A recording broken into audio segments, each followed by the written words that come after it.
Bienvenidos a Calamares a la Romana, donde la historia antigua cobra vida en cada programa.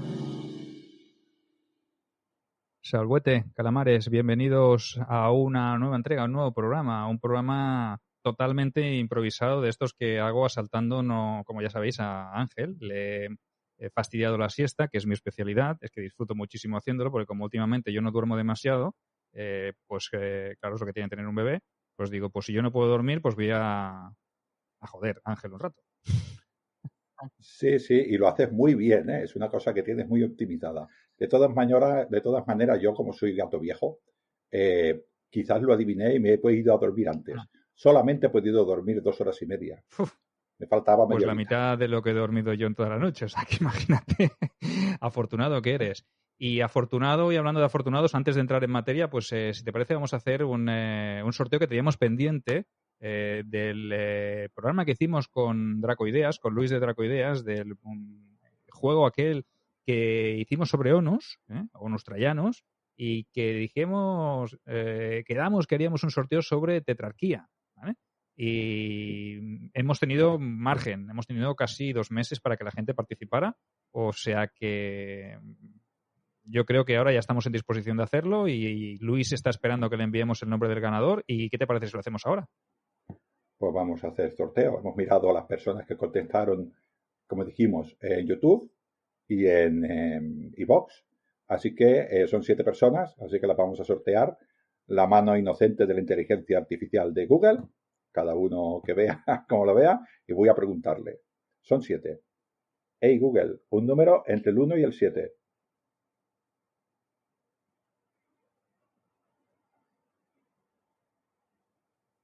¿Qué? El directo siempre ¿Qué le falla. pasa? Hey Google, un número entre el 1 y el 7. Qué maravilla, funciona bien, ¿no? No queríamos hacer Un trampa. número aleatorio entre el 1 Ahora. y el 7. Es 4. ¿Te gustaría probar con otro rango de números o realizar otra acción? Así que ha dicho que el número 4. Ah. No sé si se ve muy Y bien pone ahí. antes, ¿no? Sí, lo ha sorteado con el punto. ¿Quién es el 4? El número 4. El número 4 ha contestado a través de YouTube y es Quique. Quique, pues Quique, que nos has dejado el comentario, ponte en contacto con nosotros a nuestro correo electrónico, a sergiolejogomez@gmail.com o angelportillolucas@gmail.com. Nos das tus datos completos con número de teléfono y nosotros se los hacemos llegar a Luis de Dracoideas para que te haga el envío de tetrarquía. Y disfrútalo, disfruta de este juego. No sé si lo tenías, si no lo tenías, y ya nos contarás qué tal es. Que nos lo cuente y que se pida un Constantino, que es el que más mola.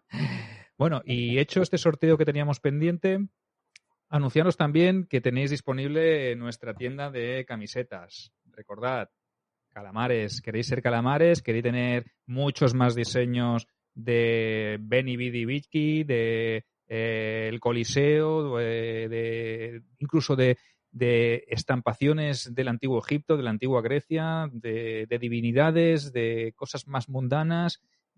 Tenéis de todo, o sea que si pasáis por la tostadora podréis encontrar nuestra tienda de calamares a la romana y haceros con vuestras camisetas, porque todo el mundo tiene camisetas de los podcasts que más le gustan y como sé y sabemos que sois una legión de seguidores, pues queremos que todos vayáis luciendo nuestras camisetas por la calle para que la gente nos conozca. Es una manera de hacer también promoción. Sí, además me ha gustado todo el tiempo que has tardado en decir Roma y todos los demás tipos de bárbaros. Con eso hubieras acabado directamente en las camisetas, todos esos egipcios y persas y sasánidas, me entra triquitosis. Pero que vayan pasando y tienes razón. Tener la camiseta del podcast que te gusta tiene que molar. Yo pronto voy a tener una. Está llegando. Oye, Ángel, que estamos casi ya a punto de irnos a Roma. Este programa lo publicaremos, lo grabamos a fecha de 18 de julio y nos queda casi un mesecito para irnos a Roma con todos los afortunados que han podido ir. Será un viaje espectacular. Haremos contenido, ¿vale? No os preocupéis, os pondremos los dientes largos. Hoy vamos a hacer un programa ucrónico, esa vieja sección que tenemos de Ucroneando, que es gerundio, que la teníamos ahí un poquito olvidada, que se mezcla con las grandes batallas de las regiones de Roma, Y hoy hemos decidido pues improvisar y hacer un programa pues también dedicado al mundo griego, que ya sabemos que a Ángel no le gusta mucho, pero es lo que hay, tío, hay que hablar de todo. A ver, Grecia estaba ahí para ser conquistada, no es que no me guste. Y para dar pedagogos también, ¿no? A los romanos. También pedagogos, sí. Eso sí que daba buenos pedagogos, ¿ves? Ahí te doy la razón. Pues vamos a hacer una ucronía super chachi, ¿vale? Y vamos a irnos a un escenario que seguramente os encantará, ¿vale? Y que es la Segunda Guerra Médica, ¿vale? ¿Qué escenario más maravilloso para hacer ucronías? Imaginaos desde ahí lo que podemos llegar a imaginar. ¿Qué hubiese pasado, por ejemplo, si los espartanos, cuando el emisario, el embajador del rey Jerjes, fue a pedirles tierra y agua, si los espartanos hubiesen dicho, pues bueno, pues os la damos, ¿para qué nos vamos a pelear, no? Bueno, lo hicieron, creo que fue Macedonia, y lo hizo Tebas también, y muchas ciudades, ¿no? de Tesalia, ¿no? Todas menos una, creo, una cosa así. Así que lo podía haber hecho Esparta, ¿no? A ver, vamos a la curva de realidad. Imposible que lo hubiera hecho Esparta. Pero si lo hubiera hecho, o si Leónidas se hubiera quedado como yo, echando una siesta, a los persas no los hubieran parado allí en las Termópilas y hubieran llegado directamente a Atenas y lo hubieran pillado, pues, hablando de filosofía, mientras los persas pasaban por las murallas, ¿no? Con lo cual, ojo, igual no podíamos haber hecho este viaje que vamos a hacer a Atenas porque la cultura griega no existiría. Sería una cultura aqueménida, por lo menos hasta tiempos, quién sabe, si no de Alejandro, porque a lo mejor no hubiese ni existido la figura de Filipo y de Alejandro, que hubiesen llevado esa guerra a Persia, porque la hubiesen tenido en la propia Grecia o en la propia Macedonia, que hubiese sido súbdita del gran imperio aqueménida. ¿Y qué decir de qué hubiese pasado con Roma? ¿Te imaginas un enfrentamiento Roma-Persia? Roma-Persia en pleno siglo II con esa expansión por el Mediterráneo después de las guerras púnicas. O quién sabe, yo voy más allá, lo dejo aquí. Ángel, imagínate que los aqueménidas no se hubiesen conformado con Grecia y al librarse de esa, digamos, resistencia hubiesen podido avanzar más hacia Occidente y hubiesen llegado a conquistar a una Roma bastante, podríamos decir, formándose todavía en ese siglo V, ¿no? Antes de Cristo, porque era una Roma muy débil todavía, ¿no? Comparado con lo que sería. Es que Roma era una ciudad entonces, estamos hablando de los inicios de la República, estaba dándole caña a los latinos todavía, o sea, como aquel que dijo, quitándose un poquitín ese yugo de los etruscos y latinos y empezando a hacer lo que era y empezando a hacer la ciudad que conocemos, ¿no? Con toda la República y tal. O sea, Roma no era nada en aquellos momentos, ¿no? Pero sí que es interesante esta mezcla, creo yo que es importante, ¿no? Esta mezcla cultural, ¿no? Incluso la visión tan importante que parece una tontería, pero este concepto de ciudad-estado que nos ha traído este tipo de concepto de ciudadano libre y de democracia, esto con los aqueménidas no hubiera pasado. O sea, estos personajes no hubieran existido porque ese concepto, si realmente los persas se hubieran quedado con Grecia, no lo hubieran permitido porque ellos eran súbditos del rey de reyes. Vasallos totales.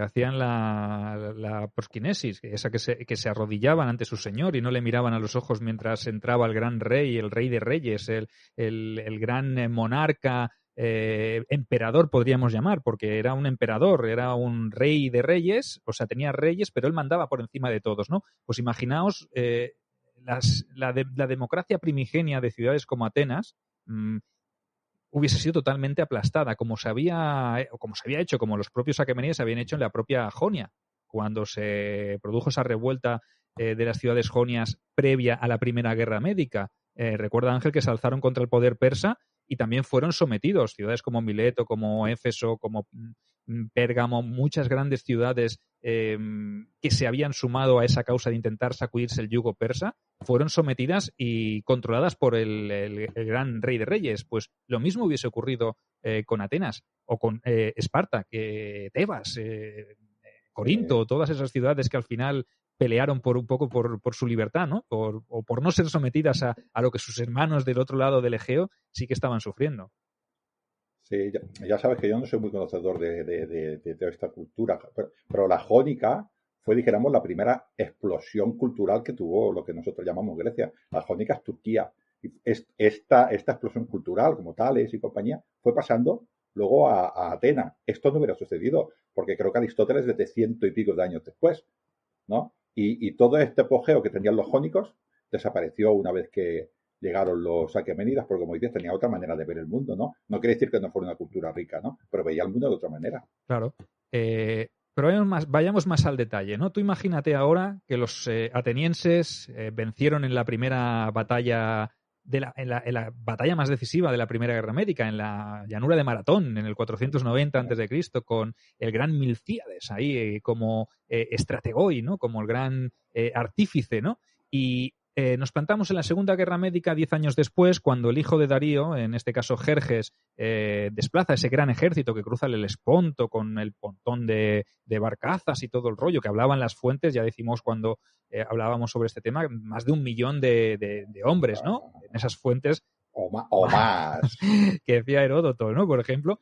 Pero tú imagínate que se planta esa fuerza tremenda entrando por el norte y van cayendo Tesalia, va rindiéndose Macedonia, se rinde incluso Tebas y cuando se envían esas embajadas a Atenas y a Esparta, Atenas decide continuar la lucha porque los atenienses eran muy suyos, ya lo sabemos, y va a Esparta y en ese caso esa rivalidad que siempre había habido entre Esparta y Atenas, ese mal rollo que había desde la Primera Guerra Médica, tú acuérdate que cuando los espartanos llegaron a la llanura de Maratón, el trabajo ya estaba hecho y dijeron, es que las carnellas, que no sé qué, que no sé cuánto. Porque venían de más lejos, también tuvo que mal hablar, tienes, de los espartanos.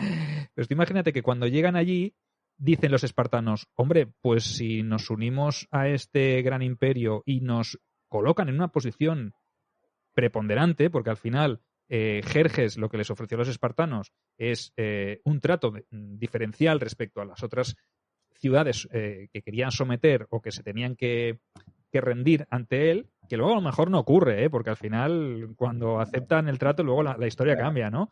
Pero palabra de Jerjes, hombre, palabra de Jerjes. Claro, tú imagínate que tanto Leónidas como el otro rey, el otro diarca, deciden, pues mira, no aceptamos. O el día que Leónidas se va con sus 300 espartanos a las Termópilas, pues yo que sé, se tropieza, se cae y se abre la cabeza y se muere, ¿no? Yo que sé, podría haber pasado cualquier cosa por la cual esos 300 espartanos no hubiesen ido, ¿no? Porque al final lo que hace eso es arrastrar a toda la polis de Esparta y a todos sus aliados, a toda su liga lacedemonia. A las protoligas, ¿no? A las dos protoligas, Delfos y Peloponeso, las unen a casi todas las ciudades contra Persia, ¿no?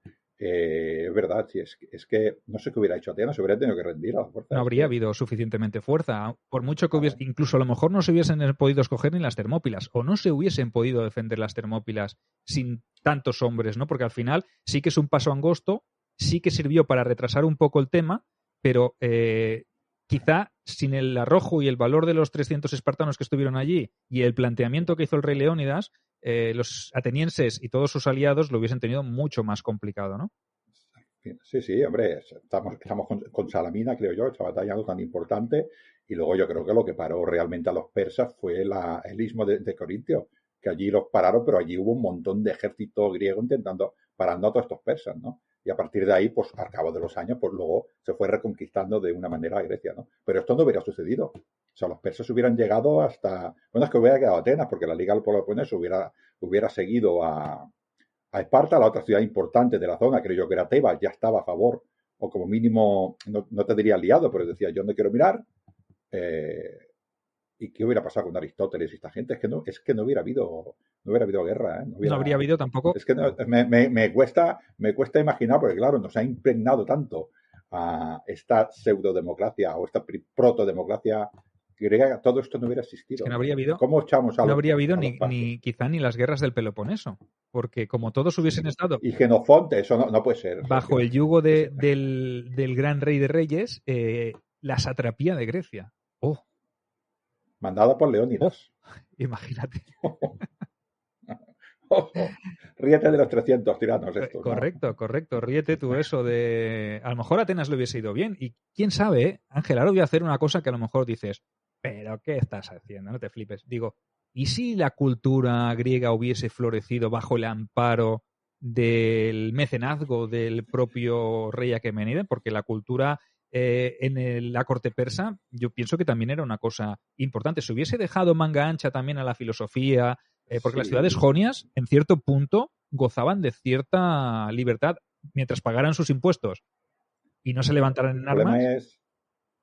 Claro, el problema es que Atenas y Esparta y Tebas y estas ciudades eran grandes porque tenían alrededor suyo otras ciudades, digamos, que estaban bajo su poder. Y ese poder económico les hacía, pues tener, por ejemplo, en el caso de Atenas, esa flota tan grande, viajar a tantos lugares y permear tantas culturas. Y eso al final mi cultura la hace grande, ¿no? Esta potencia económica no creo que lo hubiera tenido Atenas. Mucha de esa potencia económica hubiera ido a la capital del imperio, ¿no? Con lo cual me cuesta...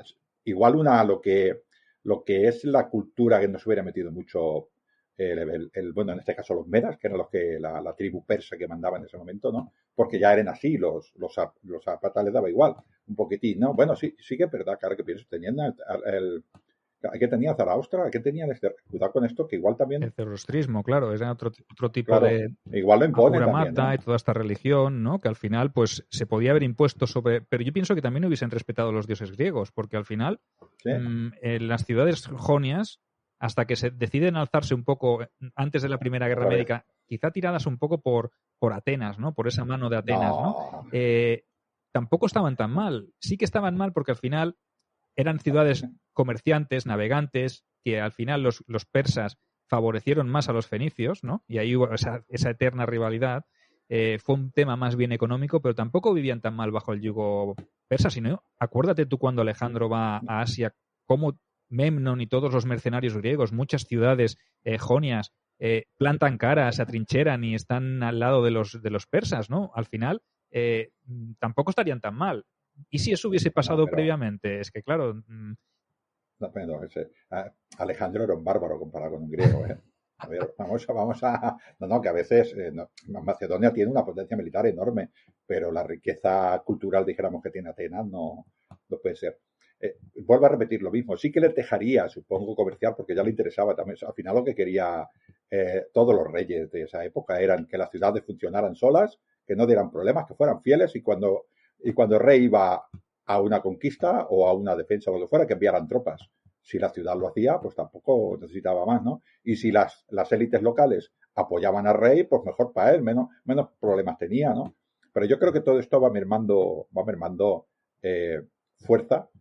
El ejército, claro, ya Atenas no puede expandirse como ella quiere. Se expande como querrá el rey de Jerjes, ¿no? Es complicado. Yo lo que creo que más lo hubiéramos notado, porque al final los medas estaban muy lejos, ¿no? De Grecia y no sé si lo hubieran podido aguantar, ¿no? Pero si hubieran estado allí unos cientos de años, por decir algo, yo creo que la impronta cultural hubiera sido evidente. No sé si mejor o peor, porque eso es complicado decir, pero no la que tenemos. Claro, y tú piensas que el espíritu libre y democrático, pseudodemocrático, protodemocrático de Atenas, quizás cuando los persas se hubiesen alejado y se hubiesen vuelto hacia sus capitales ahí por Persépolis, por Susa, etcétera, etcétera, y si hubiese quedado algún sátrapa, llámale Leónidas, llámale cualquier sucesor, seguramente espartano, se hubiesen alzado y quizás sí que se hubiesen producido las guerras del Peloponeso, en otro contexto, ¿verdad? Sí. Pero los que están con los persas contra los que queremos la libertad, ¿no? Y al final, quizá la historia hubiese conducido hacia el mismo punto, ¿no? Es posible que hubiese pasado así, o que hubiese pasado 100 años después, o que hubiese pasado más tiempo después, o que los propios persas hubiesen decidido que no se conformaban con Grecia y con el Peloponeso, con el Ática y con el Peloponeso, sino que hubiesen decidido avanzar más o irse incluso hacia el norte de África. ¿Quién sabe? Eso lo veo complicado, no te digo imposible, ¿no? Pero es que lo mismo le pasó al Imperio Romano, quiero decir, tuvo una expansión y luego ya le era imposible expansionarse, pues porque tecnológicamente no se podía, ¿no? Pero ahora mismo yo me voy a contradecir yo mismo en lo que he dicho del aporte cultural. Es verdad que hablamos de Grecia, pero la Helade era una parte más de la cultura griega. Teníamos cultura griega yo qué sé, en la Galia, teníamos cultura griega en Hispania, en Sicilia y en el sur de Italia. Así que igual Atenas hubiera sido Siracusa, por decir algo, ¿no? No hubiéramos perdido toda la cultura la cultura griega, ¿no? Y probablemente se hubieran producido emigraciones de estas gentes a zonas para ellos donde hubiera podido haber un poco más de igualdad, porque estamos hablando del siglo, en este caso 5, ¿no? Ya habían ciudades, por ejemplo, en Roma en la que había pseudo repúblicas, ¿no? Quiero decir que el concepto de la igualdad entre los hombres, una igualdad muy arcaica, una igualdad muy clásica, ¿no? Ya existía. Yo lo digo porque creo que es lo que más se notaría, porque lo demás es como, son guerras con guerras con guerras con guerras, que al final yo creo que las ciudades griegas hubieran sido independientes, ¿no? Pero qué pozo cultural les hubiera quedado, es lo que yo veo que realmente lo notaríamos, ¿no? ¿Qué sería la vida sin Sócrates y Aristóteles? Una Neo-Atenas, ¿no? En Sicilia, o en la Magna Grecia, claro, o en Hispania, ¿no? En claro. Iberia, ¿no?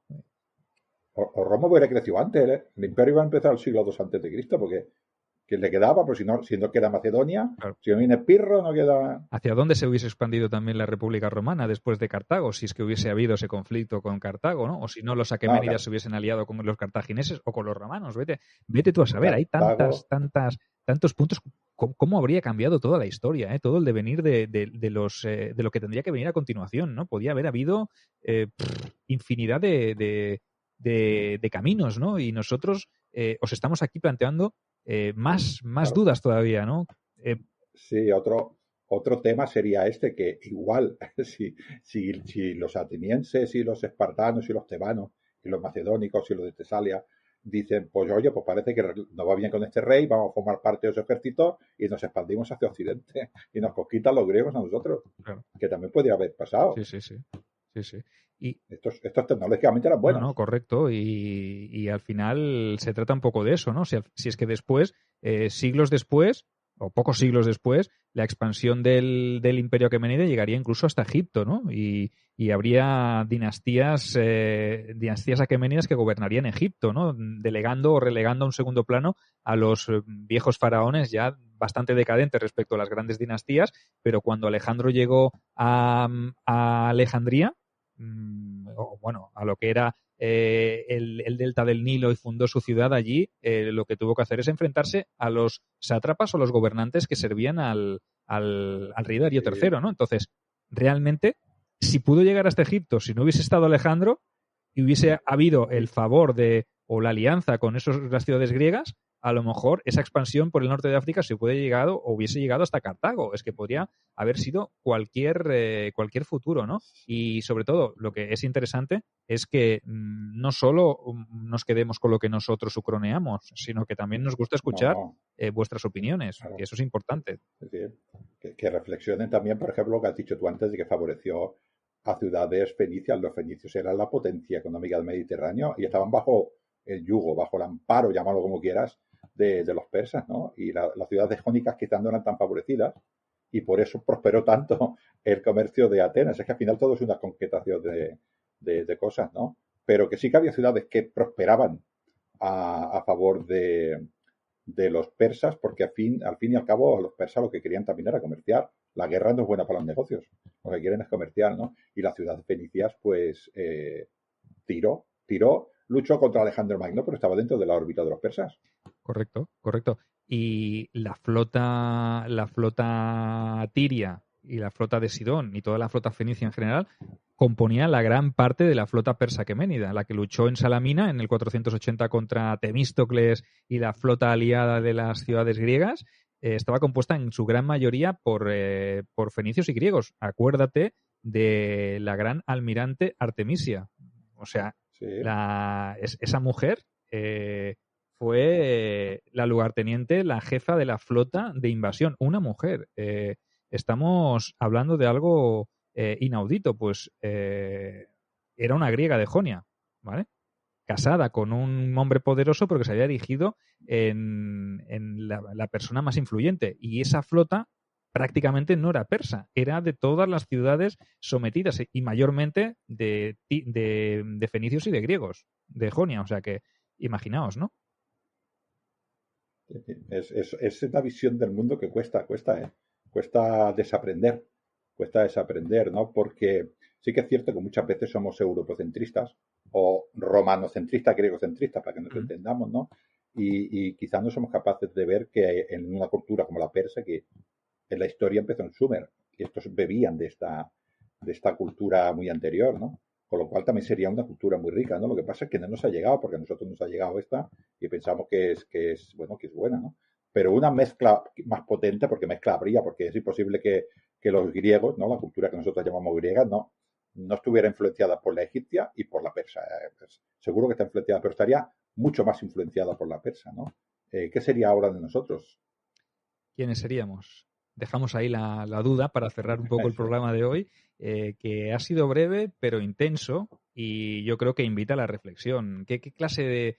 ¿en qué estaríamos hablando ahora nosotros si hubiese cambiado o si una sola decisión de un solo hombre, de Leónidas, o de los dos hombres, de los dos monarcas, de los dos diarcas de Esparta hubiese sido someterse a la voluntad del gran rey? Y siendo Esparta tan conservadora, ¿verdad? Y tan proteccionista de lo suyo, a lo mejor no hubiese sido una mala decisión para salvar a su gente. Es que has hablado de la Segunda Guerra médica, pero la Primera Guerra médica, en la Primera Guerra sí, la Guerra Jónica, para que nos entendamos, también le dijeron solo espartanos, ven echándonos una mano, y dijeron, ¿a dónde hay que ir? Pues a la Jónica, eso queda muy lejos. O sea, correcto.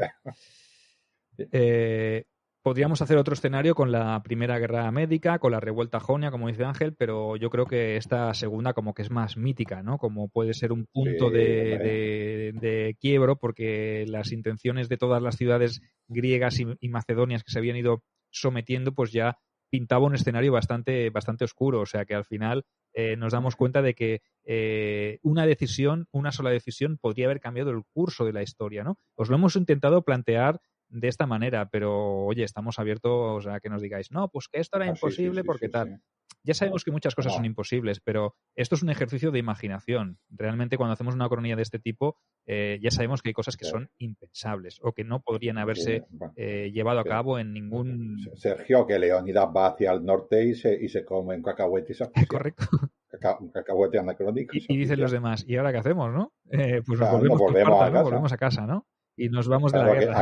Aquellos, creo que son unos 7.000 hoplitas que van allá a las Termópilas, pues no, pierden al líder y se vuelven a casa. Pero dentro de esta ucronía tan cogida con pinzas, podíamos haber entrado en el punto de qué hubiese pasado si los atenienses hubiesen sido derrotados en Salamina, si la flota hubiese sido derrotada en Salamina, o si los griegos hubiesen sido aplastados en la batalla de Platea, ¿vale? Porque sí que hay 3 grandes conflictos, ¿no? Las Termópilas, Salamina y Platea. Entonces, si en cualquier de estos escenarios la cosa hubiese sido al revés, la impronta, la huella de los persas hubiese sido mucho más sencilla de marcarse, ¿no? en la Hélade. O sea que a lo mejor no por las Termópilas, no por la decisión de Esparta, pero sí por la derrota en Salamina o por la derrota en Platea también. O sea, plantearlo así, ¿no? No solo la decisión de Esparta, sino cualquiera de estas derrotas que no se hubiese podido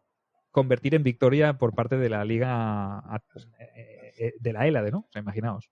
Sí, hombre, es verdad que todo, es cierto todo esto. Al final, incluso el muro de Corintio y todo este rollo, ¿no? También fue muy importante, pero es que lo que más mola son las Termópilas, las cosas como son. Claro.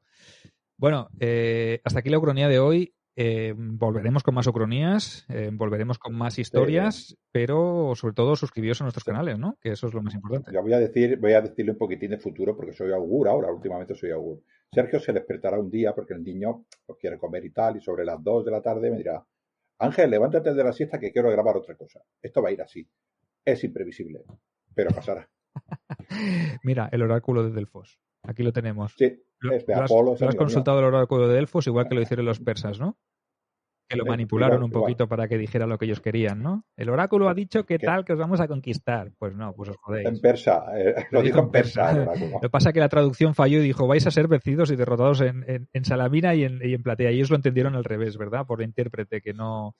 En fin. Suscribíos a nuestros canales, suscribíos al canal de YouTube, Sergio Alejo Gómez, suscribíos a nuestro podcast en iVoox, en Spotify y en todas las plataformas Calamares a la Romana y en Lignum en Roma, que también suena en todas las plataformas de audio. ¿Qué más podemos decir? Si al final... No, que fuerza a Grecia, que siga adelante, que luego es el granero de Roma, solo digo eso. Siempre tiene que acabar dando la puntilla. Así que, calamares, sed felices, luchad por vuestros sueños Y sobre todo, suscribíos a nuestros canales y estar atentos a toda la información que vamos a ir trayendo en los próximos programas. Un fuerte, como dice Ángel, octoabrazo. Un octoabrazo, sí. O alete omnes. Eterno,